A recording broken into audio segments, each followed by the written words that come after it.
Graças a Deus, graça e paz, amém, meu irmão? Pode sentar, é uma alegria estar aqui mais uma vez, ministrando a palavra do Senhor, aleluias. Daqui a pouquinho o pastor William vai falar, tá, irmãos? A gente está deixando um pouco para o final, porque senão eu não prego, ninguém vai conseguir falar muito depois, é muita emoção, é muita bênção, né? E quando a gente começa a falar das coisas lindas que Deus faz, realmente nos alegramos. E às vezes nos comovemos com os milagres de Deus. Entendemos que Deus é fiel. E hoje nós vamos falar um pouquinho da missão. A missão de Cristo, ela é a nossa missão. E falar de missão é reafirmar o compromisso da igreja em pregar o evangelho. Falar de missão é falar do grande amor de Deus por nós. Sendo assim, eu quero convidá-los a refletir comigo no texto de João, capítulo 17. Iremos ler o versículo 18.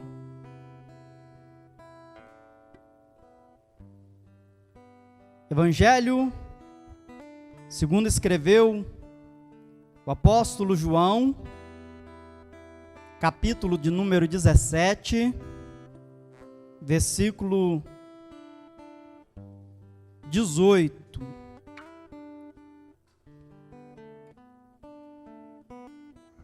Aleluias.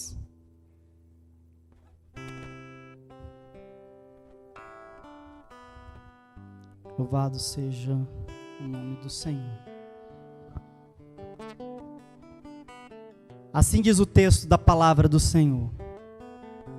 Assim como tu me enviastes ao mundo, também eu os enviei ao mundo. Vou repetir o texto. Assim como tu me enviaste ao mundo, também eu os enviei ao mundo. Pode sentar, querido, em nome de Jesus. O Evangelho de João, capítulo 17, nos fala sobre uma das mais belas orações de Jesus. E dentro desse texto, Jesus ora pela sua missão. Jesus ora pela missão dos seus discípulos. E Jesus também ora pela vida daqueles que serão encontrados por esta mensagem enviada pelos seus discípulos, pela sua igreja, essa mensagem vinda da cruz. E é impossível, irmãos, nós falarmos da missão de Cristo sem falarmos em amor. Porque a missão de Cristo, ela se baseia, se respalda no grande amor de Deus por nós. E este amor nos ensina a imitá-lo. Nos ensina a ser como Ele. E é impossível praticarmos missão. É impossível sermos solidários. É impossível expressarmos o amor de Cristo às pessoas se não aprendermos também a amar como Cristo amou a igreja. A igreja existe porque Deus nos amou incondicionalmente. Em João capítulo 16, capítulo 3, verso 16, nós encontramos a palavra de Deus nos dizendo que Deus amou o mundo de tal maneira que deu o seu Filho unigênito para que todo o que nele crê não pereça, mas tenha a vida eterna. O amor de Deus por nós, ele é incondicional. E eu não sei o que você está passando na sua vida, na sua caminhada, na sua trajetória. Eu não sei o que te trouxe aqui nesta noite. Eu não sei o que você está passando, você que nos assiste hoje. Mas eu quero te dizer uma coisa: Deus te ama. Eu gostaria que você reafirmasse para essa pessoa que está do teu lado. Talvez tudo que ela precisa ouvir hoje é exatamente isso. Então diga para ela que Deus a ama. Repita para essa pessoa. Diga para ela: Deus te ama. Aleluia. E quando aprendemos um pouquinho deste amor, aprendemos a ser solidários, aprendemos a fazer a obra do Senhor, não por obrigação, mas por prazer, porque amamos. Quando ofertamos, quando dizimamos, quando contribuímos, quando trazemos as nossas primícias, as nossas cestas básicas até a casa do Senhor, para ajudar outras pessoas, para ser solidário com a dor de outras pessoas, para que outras pessoas recebam um pouquinho de alívio diante das suas dificuldades. Nós não fazemos isso para aparecer, para nos engrandecer, para dizer que fazemos alguma coisa. Nós fazemos isso porque aprendemos a amar. E ainda que você não tenha condições de fazer algo, a nível de bens materiais, de ajuda monetária, você pode orar por alguém. Você pode falar do amor de Deus para aquela pessoa que está se sentindo tão inútil, insegura diante dos problemas da vida. Você pode dizer para essa pessoa que ela é importante para Deus. E você também pode orar por todos os missionários que estão nos 4 cantos da terra. Em vários lugares da nossa nação brasileira existem missionários. Mas lá do outro lado das fronteiras brasileiras também existem missionários, missionárias, mulheres que abdicaram da sua vida, que dedicaram a sua vida a Cristo, que se entregaram ao compromisso de levar a palavra de Deus aos lugares mais difíceis, mais remotos. E você pode orar por um missionário. Você pode pedir a Deus que use, que levante mais outros missionários. Mas a minha grande oração nesta noite, pastor William, pastor Ricardo, pastor Wilson, Igreja do Senhor, a minha grande oração nesta noite é para que Deus incendeie o nosso coração com esse desejo de falar do amor de Deus, de sermos missionários na nossa casa, de sermos missionários aos nossos vizinhos, de sermos missionários dentro da empresa da qual prestamos serviço, de sermos missionários na rua. A minha oração nesta noite é para que você também se torne este missionário, porque esta é de fato a missão da igreja. Esta é de fato a missão que nós temos, que nos foi dada. Jesus, ele disse assim: ide por todo mundo, pregai o evangelho a toda criatura. É uma missão que nos foi dada, que nos foi designada como igreja do Senhor. Precisamos ser também um canal de Deus. E às vezes não falamos de amor porque não somos amados. Não falamos de perdão porque não somos perdoados. Às vezes deixamos de orar por alguém, de abençoar alguém, porque nos sentimos inúteis diante dos problemas e adversidades. Eu quero lhe dizer uma coisa: não deixe de falar do amor de Deus. Não deixe de orar por alguém porque está faltando algo para você. Porque Deus vai suprir. Quando você aprender a contribuir com a sua parte para o reino de Deus. Às vezes pensamos que a responsabilidade de pregar o evangelho, de evangelizar a nação, a cidade, é apenas do sacerdote, do pastor da igreja. Mas deixa eu te dizer uma coisa: ovelha gera ovelha. Ovelha gera ovelha. A obrigação de gerar vidas cabe a você.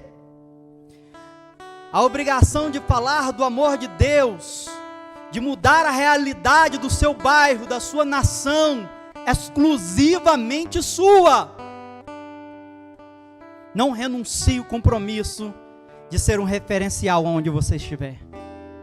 Um referencial de amor, um referencial de perdão, um referencial da cruz, um referencial de Cristo. Paulo vai dizer em Gálatas 6,17: desde agora ninguém me inquiete, porque eu trago no meu corpo as marcas do Senhor Jesus. Quando Paulo está dizendo isso, ele está dizendo que ele é um referencial, que ele tem as marcas de Cristo na sua vida, que através das suas palavras, das suas atitudes, da sua vida, as pessoas enxergam nele a cruz de Cristo. Permita que Deus te use. E não deixe de orar por esses missionários. Eu trouxe aqui uma publicação de um artigo de 2004, de um fato verídico, de um missionário que contou essa história com muita emoção, quando de passagem por sua igreja no estado de Michigan, nos Estados Unidos. E ele assim relata: enquanto eu servia em um pequeno hospital na África, a cada 2 semanas eu ia de bicicleta por dentro da selva até uma cidade próxima para comprar provisões. Essa era uma jornada de 2 dias e era necessário acampar à noite na metade do caminho. Em uma dessas jornadas, cheguei à cidade, onde planejava sacar o meu dinheiro no banco, comprar medicamentos e provisões, e depois iniciar os meus 2 dias de jornada de regresso ao hospital. Quando cheguei à cidade, observei 2 homens brigando, e um deles havia sido seriamente ferido. Tratei dos seus ferimentos, e ao mesmo tempo lhe falei do Senhor Jesus Cristo. Viajei por 2 dias, acampando à noite, e cheguei em casa sem nenhum incidente. 2 semanas depois, repeti minha jornada. Quando cheguei à cidade, fui abordado por aquele jovem homem, cujas feridas eu havia tratado. Ele me disse que sabia que eu levava dinheiro e provisões. Prosseguiu dizendo-me: alguns amigos e eu te seguimos até a selva, sabendo que tu ias acampar à noite. Nós planejamos matar-te e tomar teu dinheiro e medicamentos. Todavia, justamente quando íamos atacar o teu acampamento, vimos que estava protegido por 26 guardas armados. Então eu comecei a rir e lhe disse que, com certeza, eu estava sozinho no acampamento, naquele meio da selva. O jovem homem apontou em minha direção e me falou: não, senhor, não estava só, pois vi os guardas. Meus 5 amigos também os viram, e nós os contamos. Por conta desses guardas, nos assustamos e te deixamos tranquilo. Quando da sua volta, o missionário contou isso no sermão. Um dos homens da igreja se pôs em pé, interrompeu a mensagem e lhe perguntou se ele poderia dizer exatamente em que dia isso se sucedeu. O missionário contou à congregação o dia, e então o homem que lhe interrompeu contou essa história. Na noite do teu incidente na África, aqui era manhã, e eu estava me preparando para ir jogar golfe. Estava a ponto de sair de casa, quando senti a urgência de orar por ti. De fato, a urgência do Senhor era tão forte, que chamei vários homens da igreja para encontrarmos-nos aqui no templo, para orar por ti. Poderiam os homens que se reuniram comigo aqui naquele dia porem-se de pé? Então todos os homens que se reuniram naquele dia se puseram de pé. O missionário ficou surpreso quando aquele homem começou a contar. Eram exatamente 26 homens. Aleluias! Louvado seja o nome do Senhor. Então entenda que a sua oração, ela não é em vão. É fato que existem dias que parece que o céu é de bronze. Tem dias que mal conseguimos nos colocar de pé. Mas não deixe de orar. E se em algum momento Deus lhe tocar para orar por alguém, não perca tempo. Eu lembro que na minha igreja em Belo Horizonte havia um irmão. Esse irmão se chama Oliveira, um grande homem de Deus. E ele estava na casa dele por volta de 2 horas da manhã, quando ele estava orando. Deus o tocou e disse assim: vá até na casa do irmão Demir.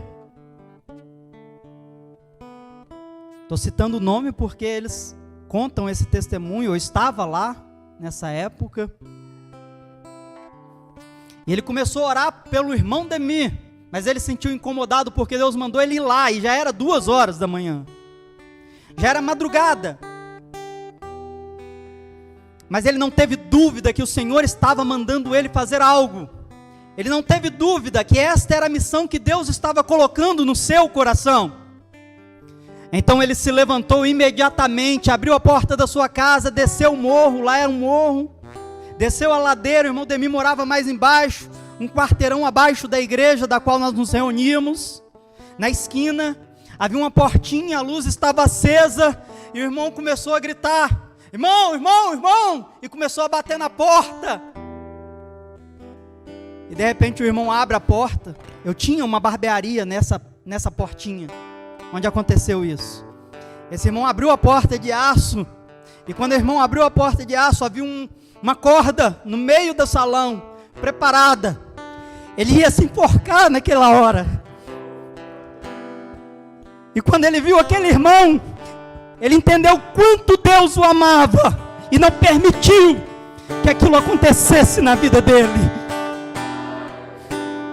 E aquele irmão foi um canal de bênção para salvar a vida do irmão Demir, que anos depois se tornou um pastor, que anos depois abriu obras missionárias, que está lá no campo fazendo a obra agora, louvando o nome do Senhor Jesus.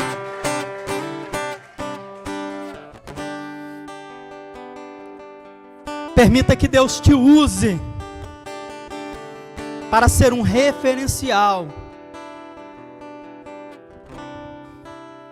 Passe a olhar a nossa volta, a sua volta, com o olhar de Deus, para vivermos a missão de Cristo. Eu gostaria que depois você lesse João 17, porque na oração de Jesus em João 17, ele ora pela sua missão.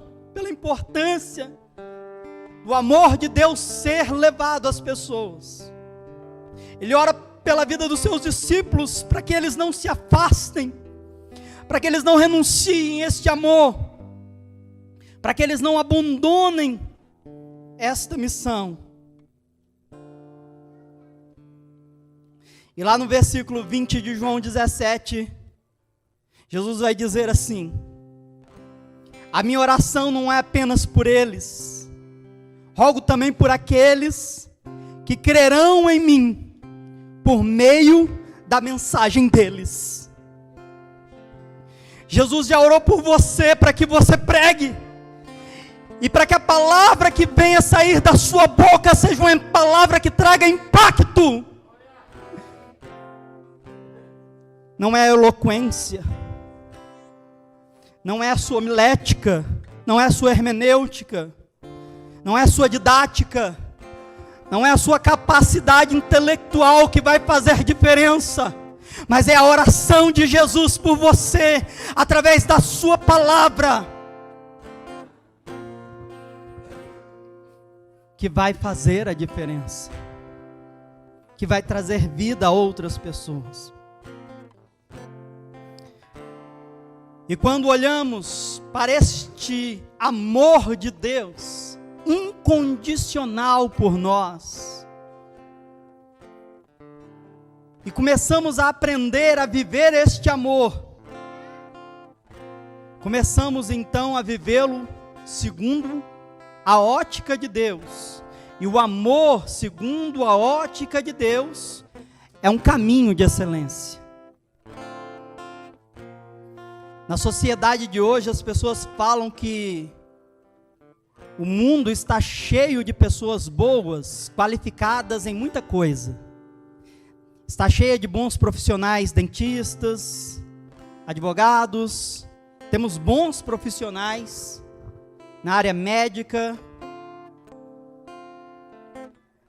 Mas no mundo atual eles falam que para ter um espaço no meio profissional é preciso ter excelência naquilo que se faz. Por tamanho a concorrência que existe nessa sociedade. Para pregarmos o Evangelho, para que ele tenha um espaço nas vidas, nós precisamos viver este amor com excelência. Também não dá para ser um bom cristão. Aliás, quando um jovem chegou até Jesus e disse assim: bom mestre, Jesus disse: que bom, eu não sou bom, bom é meu Pai que está nos céus. Mas o Senhor nos convida a viver a excelência do Evangelho. Em 1 Coríntios, no capítulo 12, no verso 31, na parte B, o apóstolo Paulo vai dizer assim: passo a mostrar-vos um caminho ainda mais excelente. Quando ele diz assim, passo a mostrar-vos um caminho ainda mais excelente, se você ler todo o capítulo 12 de 1 Coríntios, assim como o capítulo 13, na sequência o capítulo 14, você irá perceber que Paulo está tratando sobre os dons. Ele fala sobre a importância dos dons na igreja. Mas ele interrompe esse diálogo, ele interrompe essa mensagem, e no meio desse discurso, ele diz: passo a mostrar-vos um caminho ainda mais excelente. E aí ele vai dizer que, sem este amor, sem a excelência que vem do amor de Deus em nossas vidas, de nada vai adiantar os meus talentos, de nada vai adiantar os meus dons, de nada vai adiantar o que eu faço. A excelência está no amor de Deus. Tudo que eu faço tem que ser com muito amor. E eu volto a reafirmar que a minha oração é para que Deus incendeie o seu coração. Porque no dia de hoje as pessoas perderam o amor de vir na igreja. As pessoas perderam o amor de querer fazer algo, de dizer: pastor, eu quero cantar, eu quero pregar, eu quero tocar violão, eu quero eu quero aprender a tocar teclado para ter um tecladista, eu quero fazer algo para o Senhor Jesus. As pessoas perderam o prazer de vir à casa do Senhor. E a Bíblia diz que, por se aumentar a iniquidade, o amor de muitos esfriaria. E é de fato o que aconteceu. Nos preocupamos tanto com as nossas necessidades, que deixamos de ser empáticos à sociedade, à necessidade do próximo. Nos preocupamos com nós mesmos.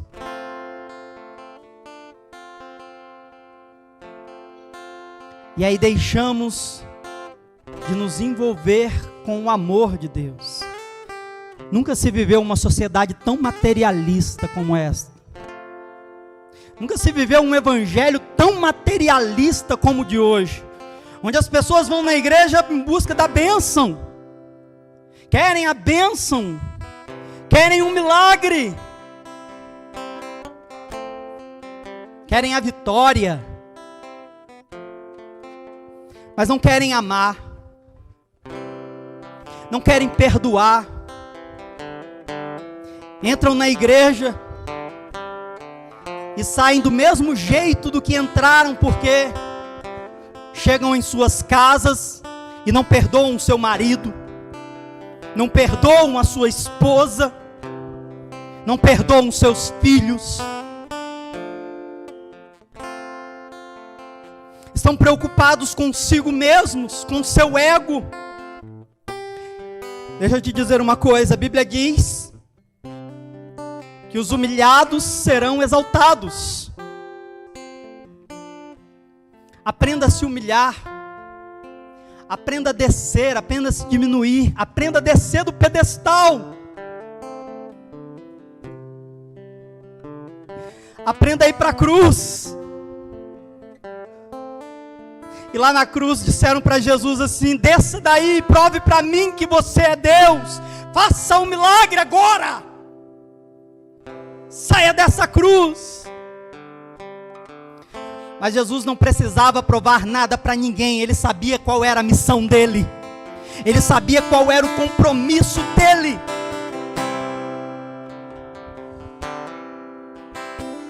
Você não precisa provar nada para mim, para ninguém. Você apenas precisa viver esse evangelho. Você apenas precisa deixar Deus entrar na sua vida. Eu quero que você faça essa oração nessa noite. Que você diga: Senhor, entra na minha vida, entra na minha casa, me faça especial, me faça diferente, mude a minha história. John Stott, um grande pregador inglês, ele vai dizer que amor é mais serviço do que sentimentos. E quando eu olho para 1 Coríntios, capítulo 13, eu entendo o que ele quer dizer. Porque aqui eu encontro Paulo nos apresentando o amor não como sentimento. Paulo nos apresenta o amor com personalidade. Com personalidade. Em 1 Coríntios capítulo 13, versículo 4 a 8, olha só o que Paulo descreve sobre o amor. O amor é paciente, o amor é bondoso, não inveja, não se vangloria, não se orgulha, não maltrata, não procura seus interesses, não se ira facilmente, não guarda rancor. O amor não se alegra com a injustiça, mas se alegra com a verdade. Tudo sofre, tudo crê, tudo supera, tudo espera. O amor nunca perece. Paulo nos dá características. Paulo personifica o amor e diz assim: isso você tem que viver, não sentir. Entenderam, irmãos? Vou repetir. Ele está dizendo aqui: isso vocês têm que viver e não sentir. Porque de fato os nossos sentimentos e emoções oscilam. Existem momentos que eu estou alegre. Existem momentos que eu estou de fato triste. Mas as minhas emoções não podem comprometer o caminho da excelência. Apesar de eu estar com muita raiva de você, porque você me traiu, porque você me enganou, porque você pisou, porque você me humilhou, porque você mentiu, ainda assim eu vou te amar. Ainda assim eu vou te amar. Isso é evangelho. Isso é cruz. Isso é renúncia. Portanto, o amor de Deus é muito mais do que emoções e sentimentos. Até envolve emoções e sentimentos. Mas é atitude. E nós encontramos em Cristo o parâmetro deste amor, o modelo. Nos respaldamos nele. Quando nós olhamos para o Antigo Testamento, o próprio Evangelho de Marcos, capítulo 12, verso 31, vai reafirmar que no Antigo Testamento a lei era: amarás o teu próximo como a ti mesmo. Mas tem dias que a gente não se ama. Como a gente vai amar o próximo? Tem dias que a gente não se cuida. Como vamos cuidar do próximo? Você concorda que o amor humano ele é imperfeito e falho? Você concorda comigo que o meu amor, ele com certeza não vai suprir essa expectativa de amar o próximo, porque eu não consigo me amar? Por isso Jesus veio. Por isso Jesus morreu na cruz. Por isso Jesus muda o parâmetro que no Antigo Testamento era nós mesmos, e no Novo Testamento o parâmetro passa a ser o próprio Cristo. E aí em João capítulo 15, verso 12, ele vai dizer: amai-vos uns aos outros, como eu vos amei. Aleluia!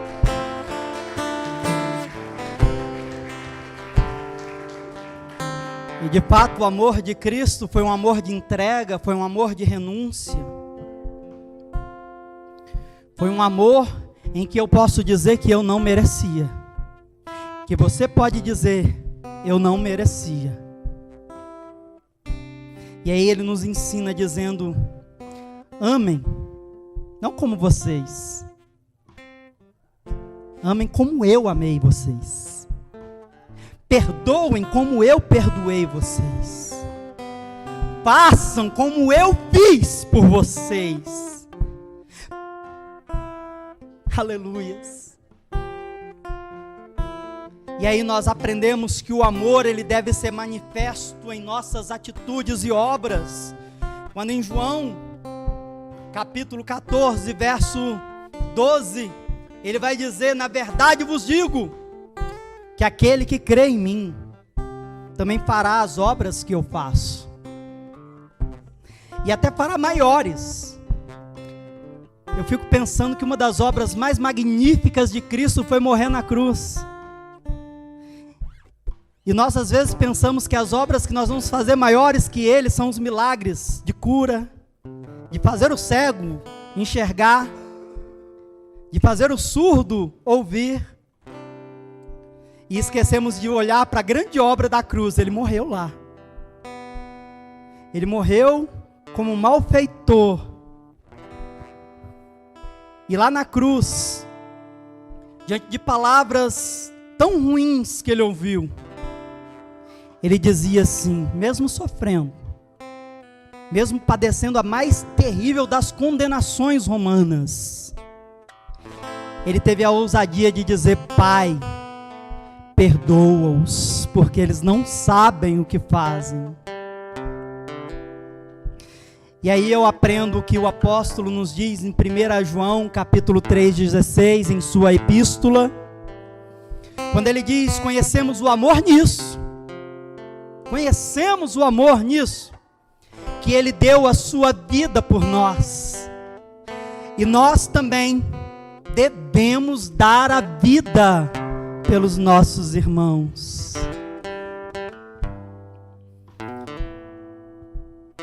Isso é a missão, isso é ser um missionário, isso é o que a igreja tem que pregar, precisa viver. Pastor, mas eu preciso de uma bênção mesmo, eu preciso de um milagre. Jesus não vai te negar o milagre, Jesus não vai te negar a cura, a bênção, mas ainda que ela não venha, não abra mão de Jesus porque está doendo. Olha quantas pessoas estão sofrendo, quantas catástrofes naturais. Eu parei de ver jornal porque eu não parava de chorar quando eu via as notícias. Eu começava a chorar compulsoriamente vendo as notícias. Na nossa célula de quarta, nós iniciamos orando, pedindo a Deus que conforte a dor daqueles que estão sofrendo. Mas o fato é que não é a primeira vez, e provavelmente não será a última. Sempre vamos nos deparar com situações difíceis. E apesar das situações difíceis às vezes chegarem na sua casa, apesar do milagre não ter acontecido lá na tua casa, você precisa honrar o nome de Jesus, não pelo que Ele tem para te dar, mas por esse amor dele incondicional na cruz por você. Você precisa continuar firme e não negar a Jesus, porque você não recebeu o emprego, a casa, a promessa do marido, da esposa, porque você não recebeu alguma coisa. Não deixe de negar o nome do Senhor, não deixe de falar do amor de Jesus, não negue o nome de Jesus. O pastor até citou aqui na última semana, nossa grande irmã pastora Ludmila Feber, que morreu de câncer. Mas até os últimos momentos de vida dela, ela continuou louvando, ela continuou adorando. O Senhor Jesus não quis curá-la, e ela era uma mulher de oração, e por que Ele não curou eu não sei, mas eu sei que ela foi fiel. E Paulo vai dizer: combati um bom combate, acabei a carreira, mas guardei a fé. Jesus vai nos dizer em Apocalipse: seja fiel até a morte, e dar-te-ei a coroa da vida. Podem te tirar tudo, podem te tirar os bens, a casa, o emprego, você pode perder a saúde, pode acontecer muitas coisas, mas ninguém pode tirar a tua fé.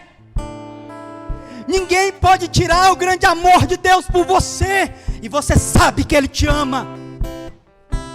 Mas Jesus em Mateus 6,33 vai dizer assim: busque em primeiro lugar o reino de Deus e a sua justiça, e depois todas as demais coisas vos serão acrescentadas. Se Ele vai acrescentar eu não sei, mas o nosso compromisso aqui é em buscar a vontade dEle para a nossa vida. O nosso compromisso aqui é deixar Ele nos quebrar em 1000 pedacinhos, porque somos pecadores mesmo, mentimos, enganamos, roubamos, fornicamos, adulteramos, prostituímos, somos mentirosos, mas estamos aqui porque Ele nos amou. Em Jeremias 31:3, o profeta vai dizer: de longe o Senhor me via e com amor eterno me atraía. Apesar disso tudo, Ele nos chamou e nos abraçou e disse: vem cá, filho, eu quero te abraçar, eu quero cuidar de você, eu quero sarar a tua ferida, eu quero curar você, eu quero perdoar os teus pecados, eu quero te fazer uma nova criatura, eu quero lhe dar o que você nunca antes experimentou. Eu quero lhe dar o amor que este mundo não te deu, o amor que ninguém pode te dar. Permita que Ele lhe quebre. Diga: Senhor, eis-me aqui. Quebra-me mesmo, Senhor. Tira de mim tudo que não te louva. Ore assim. Tire de mim tudo que não é bom. Tira de mim, Senhor, toda mágoa, toda tristeza, todo rancor, todo ódio. Tira. E entra, Senhor, e ocupa esse espaço. E faça de mim uma nova criatura. Deixa eu te dizer uma coisa. Você pode fazer muito mais do que você pensa que pode fazer.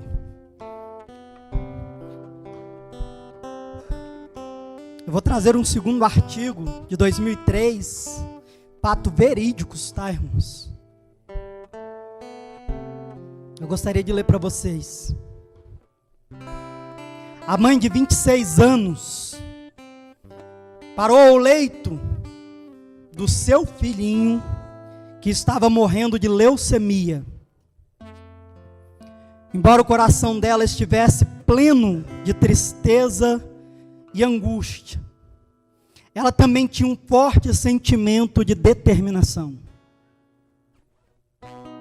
Como qualquer outra mãe, ela gostaria que seu filho crescesse e realizasse os seus sonhos. Agora isso não seria mais possível, por causa da leucemia terminal. Mas mesmo assim, ela queria que o sonho de seu filho se transformasse em realidade. Ela tomou a mão de seu filho e perguntou: Billy, você alguma vez já pensou o que você gostaria de ser quando crescer? Você já sonhou o que gostaria de fazer com a sua vida? Mamãe, eu sempre quis ser um bombeiro quando eu crescer. A mãe sorriu e disse: vamos ver se podemos transformar esse sonho em realidade. Mais tarde, naquele mesmo dia, ela foi ao corpo de bombeiro local na cidade de Phoenix, no Arizona, onde se encontrou com um bombeiro de enorme coração chamado Bob. Ela explicou a situação de seu filho, seu último desejo, e perguntou se seria possível dar ao seu filho de 6 anos uma volta no carro do corpo de bombeiros em torno do quarteirão. O bombeiro Bob disse: veja, nós podemos fazer mais que isso. Se você estiver aqui com o seu filho pronto às 7 horas da manhã, na próxima quarta-feira, nós o faremos um bombeiro honorário por todo dia. Ele poderá vir para o quartel, comer conosco, sair para atender as chamadas de incêndio. E se você nos der as medidas dele, nós conseguiremos um uniforme verdadeiro para ele, com chapéu, com emblema do nosso batalhão, um casaco amarelo igual ao que vestimos e botas também. Eles são todos confeccionados aqui mesmo na cidade e conseguiremos eles rapidamente. 3 dias depois, o bombeiro Bob pegou o garoto Billy, vestiu-o em seu uniforme de bombeiro e o escoltou do leito do hospital até o caminhão dos bombeiros. Billy ficou sentado na parte de trás do caminhão e foi levado ao quartel central. Ele estava no céu. Ocorreram 3 chamadas naquele dia na cidade de Phoenix, e Billy acompanhou todos os 3. Em cada chamada ele foi em veículo diferente, no caminhão-tanque, na van dos paramédicos e até no carro especial do chefe do corpo de bombeiros. Ele também foi filmado pelo programa de televisão local. Tendo seu sonho realizado, todo o amor e atenção que foram dispensados a ele, acabaram por tocar Billy Billy tão profundamente que ele viveu 3 meses mais que todos os médicos haviam previsto. Uma noite, todas as suas funções vitais começaram a cair dramaticamente. A enfermeira-chefe, que acreditava que no conceito que ninguém deveria morrer sozinho, começou a chamar ao hospital toda a família. Então ela lembrou do dia que Billy tinha passado como um bombeiro. Ligou para o chefe e perguntou se seria possível enviar algum bombeiro para o hospital naquele momento de passagem, para ficar com Billy. O chefe dos bombeiros respondeu: nós podemos fazer mais que isso. Nós estaremos aí em 5 minutos. E faça-me um favor, quando você ouvir as sirenes e ver as luzes de nossos carros, avise no sistema que não se trata de um incêndio. É apenas o corpo de bombeiros vindo visitar mais uma vez um de seus distintos integrantes. E por favor, abra a janela do quarto dele. 5 minutos depois, uma van e um caminhão com escada Magiros chegou no hospital. Estenderam a escada até o andar onde estava Billy, e 16 soldados subiram pela escada até o quarto de Billy. Com permissão da mãe, eles o abraçaram e seguraram e falaram para ele o quanto eles o amavam. Com um sopro final, Billy olhou para o chefe e perguntou: chefe, eu sou mesmo um bombeiro? Billy, você é um dos melhores, disse o chefe. Com essas palavras, Billy sorriu e fechou seus olhos pela última vez. E você? Diante do pedido dos seus amigos, filhos, parentes, você tem respondido: eu posso fazer muito mais do que isso. Eu posso fazer a diferença no meu bairro, na minha casa, aonde eu estou. Então fique de pé e diga nessa noite em oração: eis-me aqui, Senhor. Coloque a mão no seu coração e diga: eis-me aqui, Senhor. Permita que o Espírito Santo de Deus use você, guie você e faça com que essa cidade conheça o amor de Deus. E faça com que as pessoas à sua volta conheçam o grande amor de Deus.